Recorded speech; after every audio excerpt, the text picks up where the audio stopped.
খালেস নিয়তে কোন যে আমলে করি না কেন, যে ইবাদত করি না কেন, সমস্ত ইবাদতের মধ্যে অন্য কোন চিন্তা ভাবনা না দূরে সরাইয়া দিয়ে আল্লাহকে একত্বতা ঘোষণা করে নামাজ এবং সমস্ত আমল করার নাম হলো খুশু খুশুদের আল্লাহ বলেন 18 নম্বর পারা সূরাতুল মুমিনুন।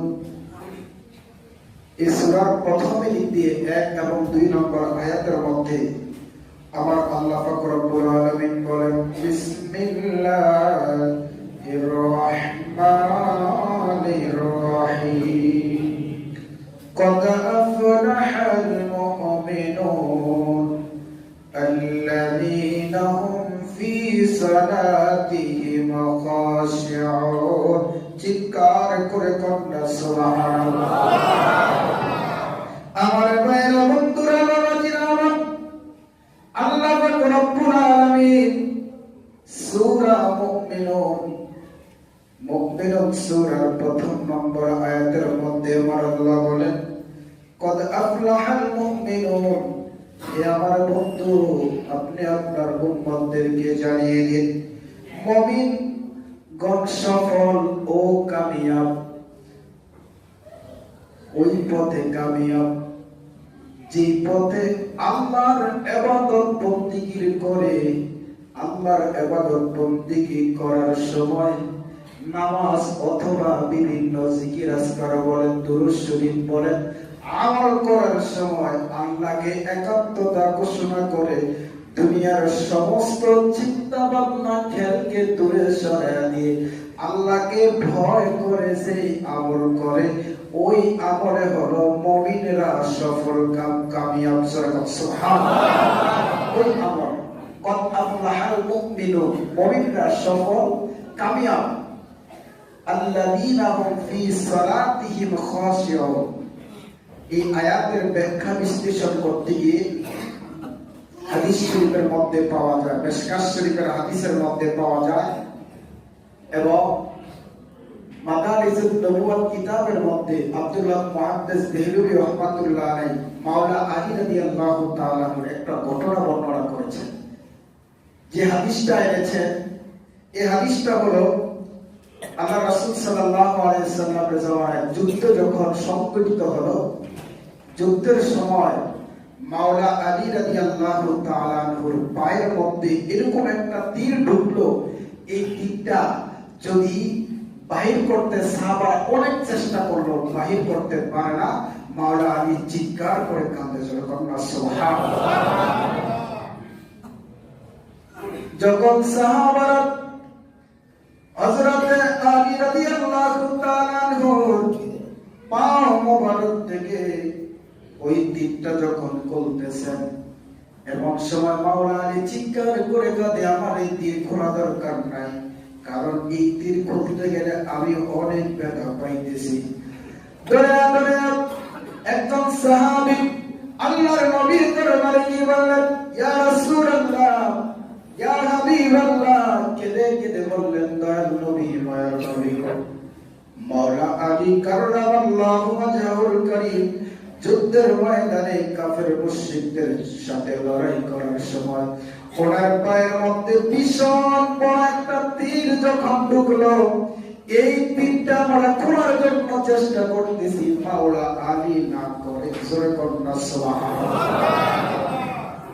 যখন কেঁদে কেঁদে এই কথা বললেন, আল্লাহর নবী বললেন, হে সাহাবীরা, মাওলা আলীকে বলো নামাজে দাঁড়াতে, জোরে কন্যা সুবহানাল্লাহ। আলী রাদিয়াল্লাহু তাআলা আনহুকে বলো তুমি নামাজের মধ্যে দাঁড়াতে। নামাজের মধ্যে যখন উনি দাঁড়াবেন তখন তোমরা ওনার তীরটা খুলিও, জোরে কন্যা সুবহানাল্লাহ। নামাজের মধ্যে যখন দাঁড়াবেন, যখন উনি নামাজের মধ্যে দাঁড়ানো অবস্থায় তখন তোমরা তীরটা খুলবা।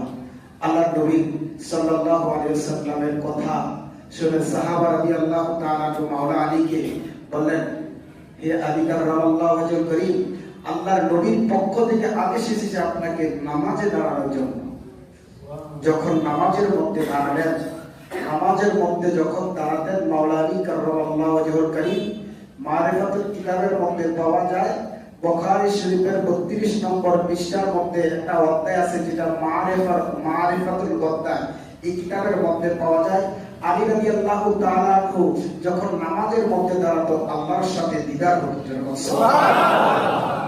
আল্লাহর সাথে এরকম অবস্থায় দাঁড়াতো, চক্ষু বন্ধ করে দাঁড়াতো। আমরা তো রুকুতে যাই, সিজদাতে যাই, যদি বেশিক্ষণ পড়ো হুজুর যদি একটু কেরাত পড়া করে আমাদের কষ্ট হয়ে যায়, কারণ আমরা অনেকে দুর্বল।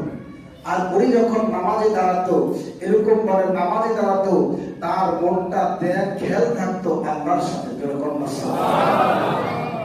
সিজদার মধ্যে গেলে, রুকুর মধ্যে গেলে, এই জন্য নবী বলেছেন আলী কাররামাল্লাহু ওয়াজহুল কারীমকে বলো নামাজের মধ্যে দাঁড়াতে।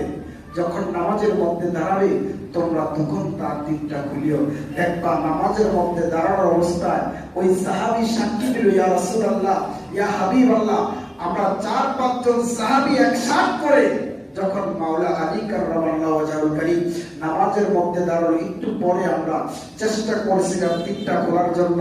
উনি তখন করে তো কোনো শব্দই দেয় না, উনি আমার মনে হয় কোনো টেরই পায়। এটাকে বলে খুশু এবং খুশু।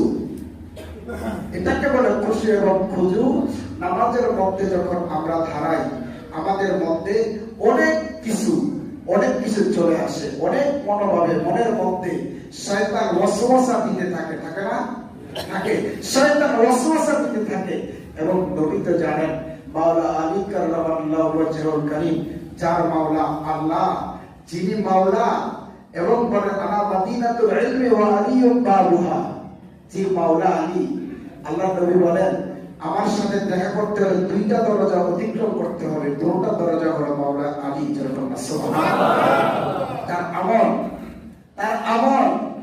আমলের দিক দিয়ে তাকে আল্লাহর নবীর কন্যা, জান্নাতের মহিলাদের সরদার যিনি হবেন হযরত খাতুনে জান্নাত মা ফাতিমা যুহরা রাদিয়াল্লাহু তাআলা আনহা, তার সাথে বিবাহ দিলেন। সুবহানাল্লাহ।